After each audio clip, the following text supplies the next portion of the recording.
Nous connaissons tous ce sentiment de perdre le contrôle. Cela peut commencer petit, par un désir de répéter quelque chose qui procure du réconfort, même lorsque vous savez que vous ne devriez pas. Parfois, c'est un comportement qui semble inoffensif, comme l'utilisation occasionnelle d'une substance pour soulager la tension d'une journée compliquée. Au début, il semble que tout soit sous contrôle, mais petit à petit, ce que vous juriez de dominer commence à vous dominer. Et avant que vous ne vous en rendiez compte, ce soulagement devient une nécessité, et vous vous demandez quand tout a commencé à s'effondrer. Il existe une force silencieuse qui opère en chacun de nous, nous entraînant vers des schémas que nous ne comprenons souvent pas. Elle promet du réconfort, mais engendre de la culpabilité. Elle promet la liberté, mais vous enchaîne dans des cycles de répétition. Vous vous convainquez que vous êtes en contrôle, que vous pouvez arrêter quand vous le voulez, mais au fond, vous savez que vous perdez quelque chose. Le contrôle, la paix, l'énergie, ou même les connexions les plus importantes dans votre vie. Le problème ne réside pas dans le comportement lui-même, mais dans le vide qu'il tente de combler. Un vide qui semble sans fond. C'est une lutte silencieuse que peu de gens perçoivent. À l'extérieur, vous essayez de maintenir les apparences, de montrer que tout va bien, alors qu'à l'intérieur, vous sentez que quelque chose ne va pas. Cela peut être l'isolement, la culpabilité qui apparaît juste après, ou la sensation d'avoir perdu votre chemin.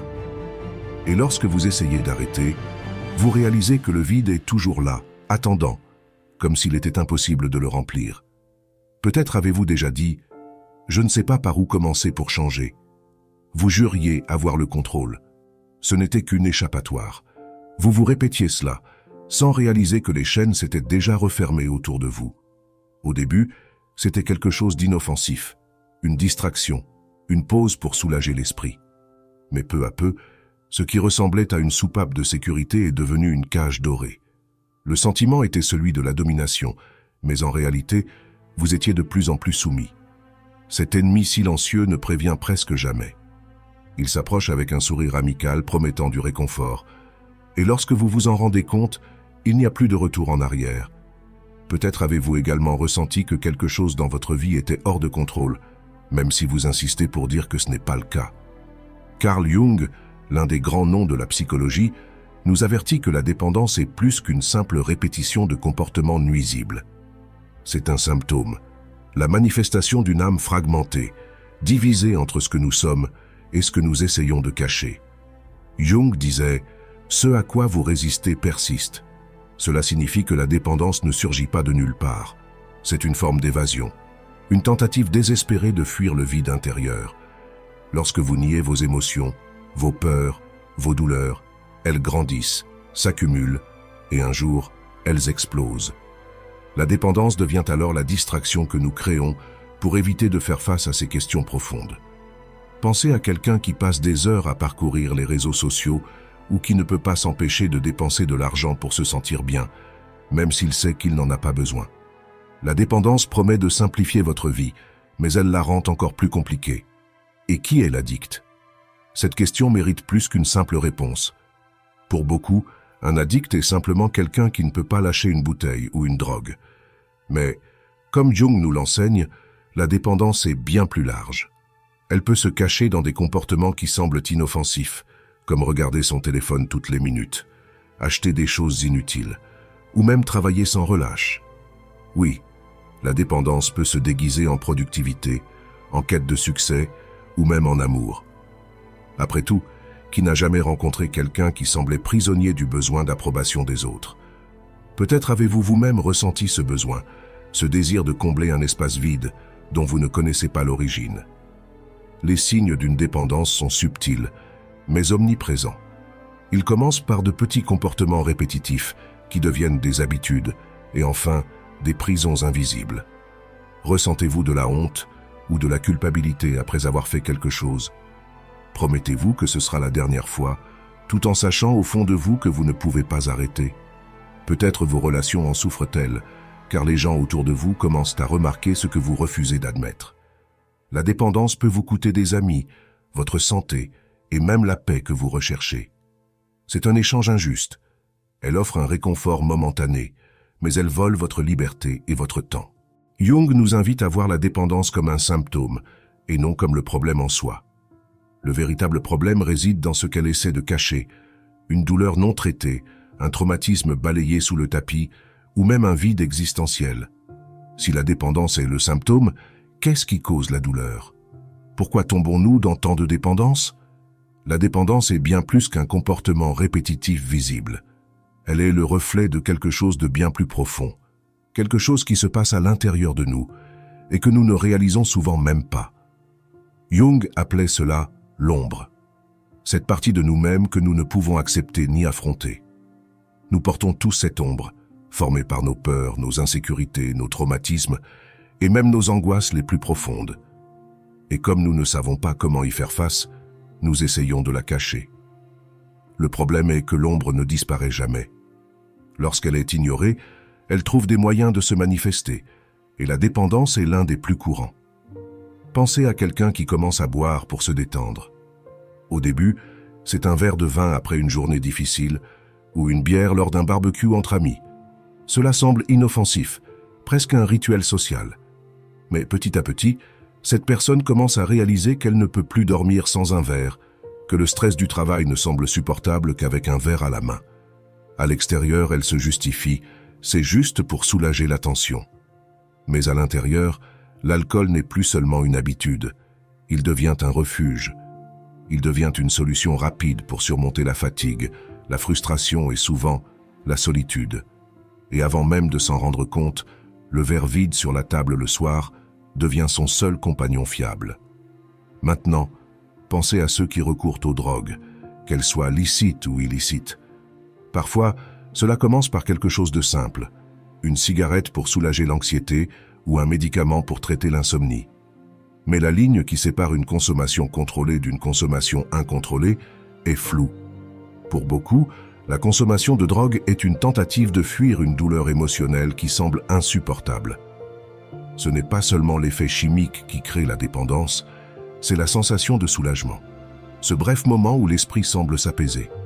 Cependant, ce soulagement est éphémère et la douleur réapparaît, souvent plus forte qu'avant. Le cycle recommence et la personne est piégée, de plus en plus éloignée de la véritable solution à sa douleur. Jung croyait que la dépendance est une tentative inattendue de faire face à un déséquilibre intérieur. Ce n'est pas le comportement qu'il faut traiter en premier, mais la racine du problème. Pensez à quelqu'un qui boit tous les jours. De l'extérieur, cela peut sembler être une simple distraction, mais à l'intérieur, cette personne essaie de combler un vide. Ce vide peut être causé par des traumatismes passés, par la pression d'être parfait, ou même par un sentiment constant d'inadéquation. Avec les drogues, le processus est encore plus cruel. Le corps et l'esprit entrent dans un cycle de dépendance physique et émotionnelle, où chaque consommation vise désespérément à effacer une douleur qui reste vivante dans les profondeurs de l'âme. Ce vide, souvent décrit comme un trou dans l'esprit, est ce que Jung appelait la faim de l'âme. Nous avons tous cette faim de sens, ce besoin de connexion. Mais lorsque nous sommes déconnectés de nous-mêmes, nous cherchons à remplir ce vide avec des stimuli extérieurs. Pour certains, c'est l'alcool, pour d'autres, les drogues. Et pour beaucoup, la dépendance devient la seule façon qu'ils connaissent de survivre. L'archétype du guérisseur blessé de Jung nous enseigne que ceux qui traînent des blessures émotionnelles profondes sont plus vulnérables. Ils cherchent un soulagement, mais ce soulagement est momentané et ne résout jamais la douleur qui se cache derrière. Pourquoi est-il si difficile de briser ce cycle? Parce qu'affronter l'ombre fait peur. C'est comme descendre dans une cave sombre que vous avez évitée pendant des années. À l'intérieur, vous trouvez des souvenirs douloureux, de vieux traumatismes et des vérités sur vous-même que vous préférez ignorer. Imaginez quelqu'un qui boit parce qu'il ne veut pas faire face à la fin d'une relation ou au sentiment d'échec professionnel. Tant que le verre est plein, la douleur semble lointaine. Mais dès que l'effet s'estompe, la réalité revient avec toute sa force. L'affronter exige du courage, un courage que vous sentez souvent ne pas avoir. Avec les drogues, le cycle est encore plus cruel. L'effet initial promet un monde meilleur, moins d'anxiété, moins de douleur, plus d'énergie. La personne se perd dans un cycle où le soulagement immédiat compense temporairement une douleur émotionnelle qui continue de frapper au plus profond. Pensez à quelqu'un qui commence par quelque chose de léger, mais qui, au fil du temps, a besoin de doses plus élevées ou de substances plus fortes pour obtenir le même effet. Le corps en souffre et le cœur, déjà meurtri, s'enfonce encore plus dans le sentiment d'échec. Surmonter une dépendance, qu'il s'agisse d'alcool, de drogue ou de tout autre comportement, n'est pas une question de volonté. Ce n'est pas suffisant d'essayer d'arrêter. Il faut comprendre ce qui se cache derrière ce comportement. La dépendance n'est que la pointe de l'iceberg.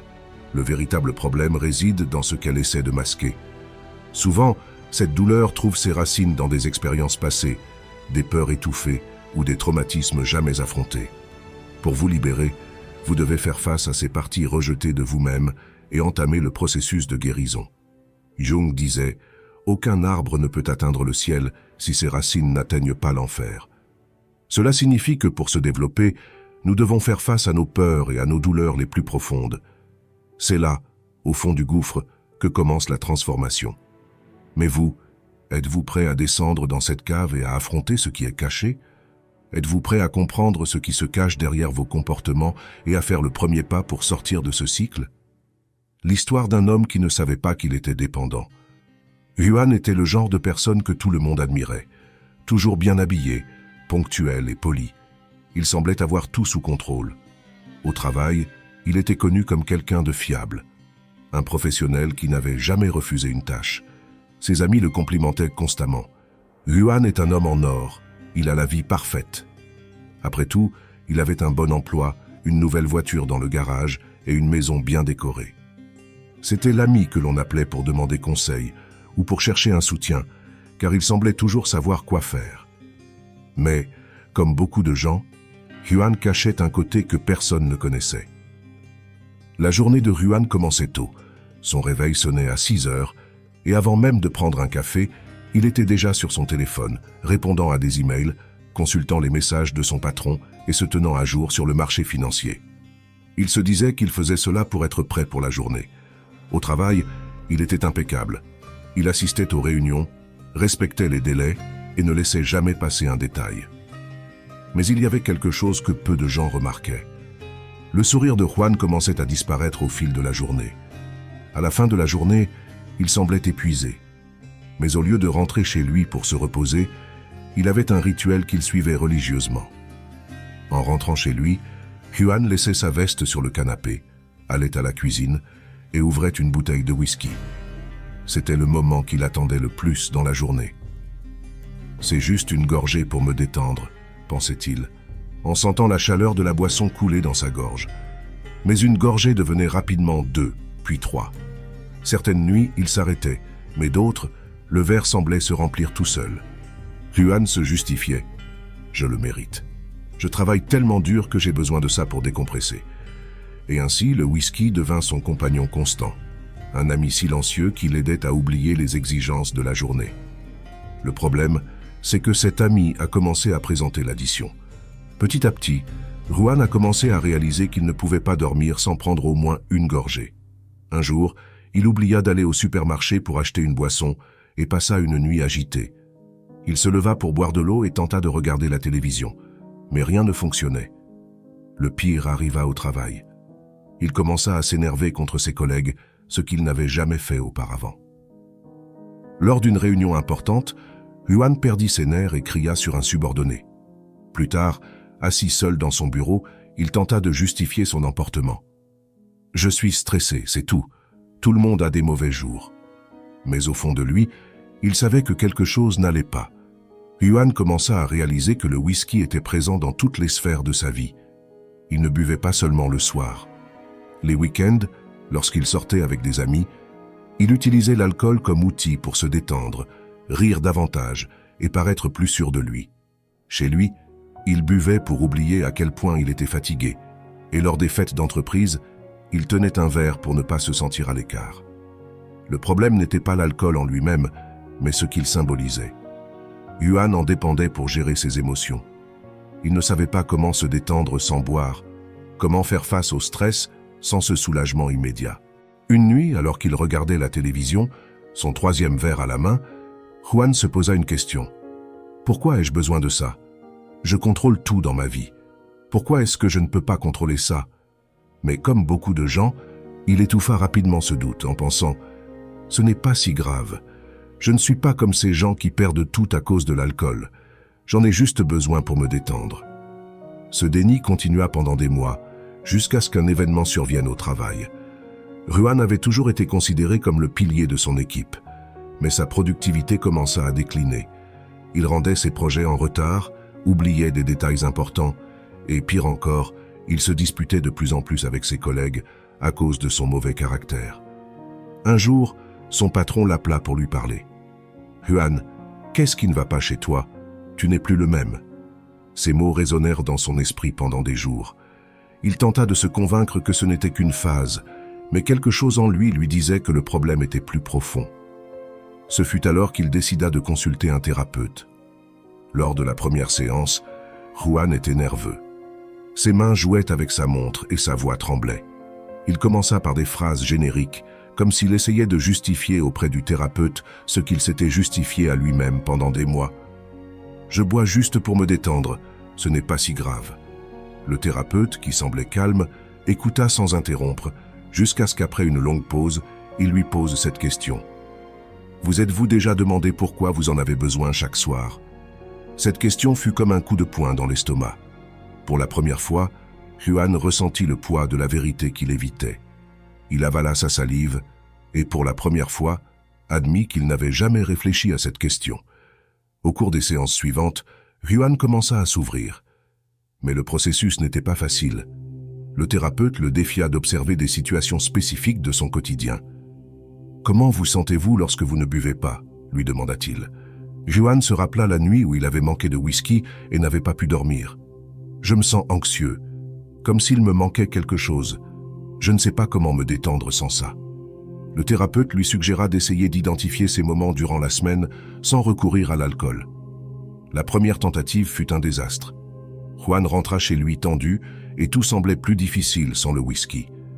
Il essaya de regarder un film, mais l'éteignit après quelques minutes. Il tenta de dormir, mais n'y parvint pas. Le lendemain, en thérapie, il s'exclama « Je n'y arrive pas, c'est plus fort que moi ». Mais le thérapeute savait que le chemin à suivre reposait sur de petits pas. Il demanda à Juan de noter dans un carnet chaque moment où il ressentait l'envie de boire, ainsi que ce qu'il ressentait à cet instant. Ne vous jugez pas, Juan. Vous n'avez pas besoin de changer quoi que ce soit pour l'instant. Observez simplement. Juan commença cet exercice à contre-cœur, mais ce fut alors qu'il remarqua un schéma. Chaque fois qu'il se sentait débordé, frustré ou seul, son désir de boire augmentait. Ce qu'il pensait être une simple habitude pour se détendre était en réalité sa façon de fuir. Reconnaître cela fut le début d'une transformation. Avec le temps, Juan commença à remplacer le whisky par d'autres moyens de soulager le stress. Le premier changement fut simple. Au lieu d'aller directement chercher un verre en rentrant chez lui, il se mit à marcher dans son quartier. Au début, les promenades étaient courtes et inconfortables. Mais peu à peu, il apprit à apprécier le silence des rues, le vent sur son visage et le chant des oiseaux. Marcher devint son nouveau rituel. Il expérimenta ensuite des activités auxquelles il n'avait jamais pensé auparavant, comme cuisiner un nouveau plat ou regarder des documentaires qui éveillaient sa curiosité. Il découvrit que ces moments de déconnexion, loin de l'alcool, étaient étonnamment agréables.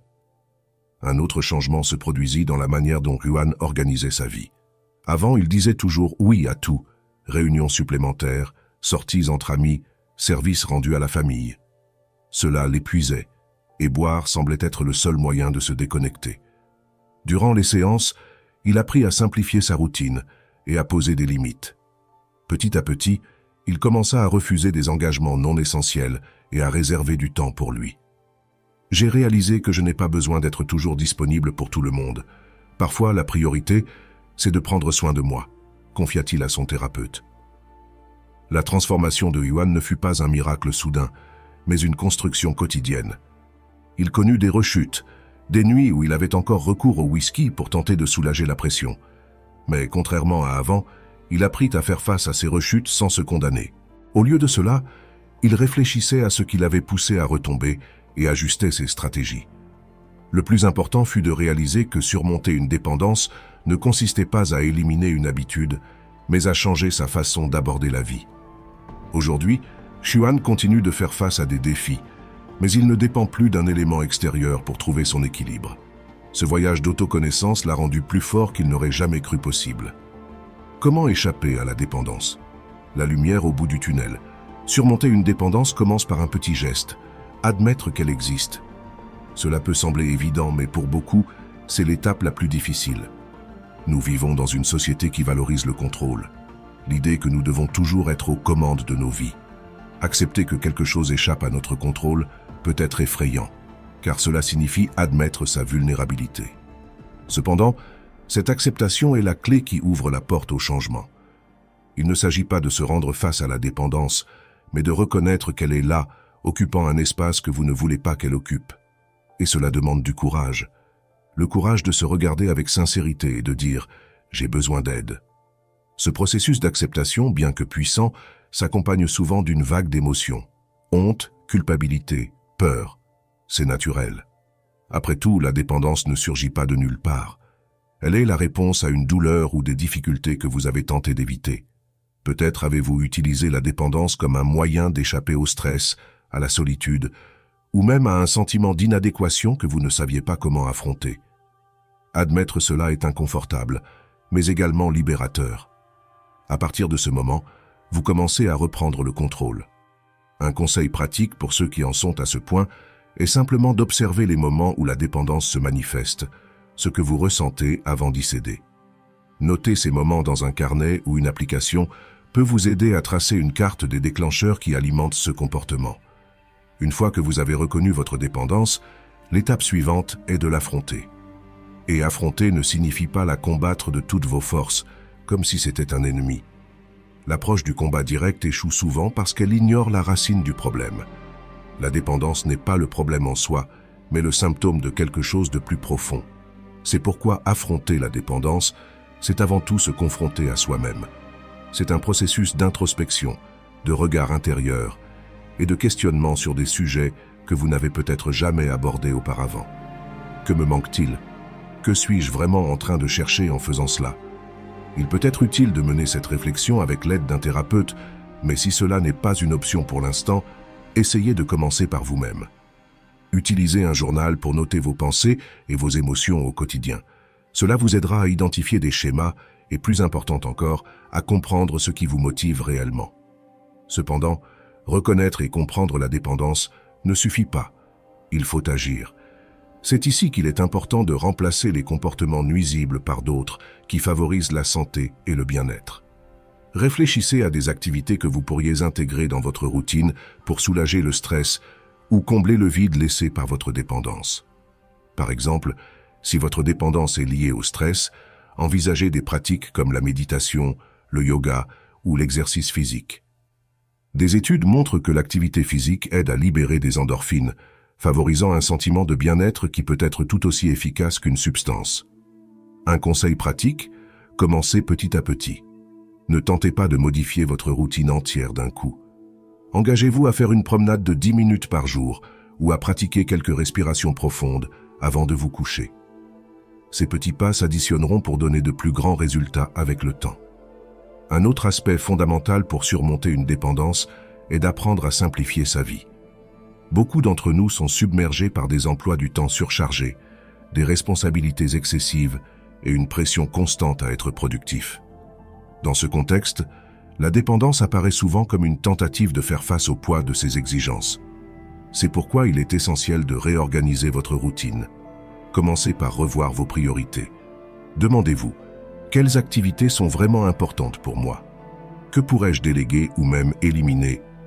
Simplifier votre vie peut également inclure l'établissement de limites claires concernant les réseaux sociaux ou les environnements qui vous exposent à des déclencheurs. Par exemple, si vous réalisez que l'utilisation excessive de la technologie alimente votre dépendance, essayez de définir des horaires précis pour éteindre votre téléphone et vous déconnecter. Surmonter une dépendance, c'est aussi une question de création de nouvelles habitudes. Une idée pratique est de remplacer l'activité qui alimentait la dépendance par quelque chose qui génère du bien-être et de la satisfaction. Si vous aviez l'habitude de céder à votre dépendance dans l'après-midi, essayez d'occuper ce temps avec une activité qui vous fait du bien. Cela pourrait être la lecture d'un livre inspirant, la préparation d'une nouvelle recette ou même une activité artistique comme le dessin ou la peinture.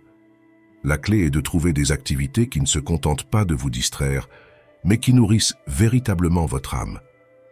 Essayez également d'intégrer des moments de réflexion et de gratitude dans votre routine.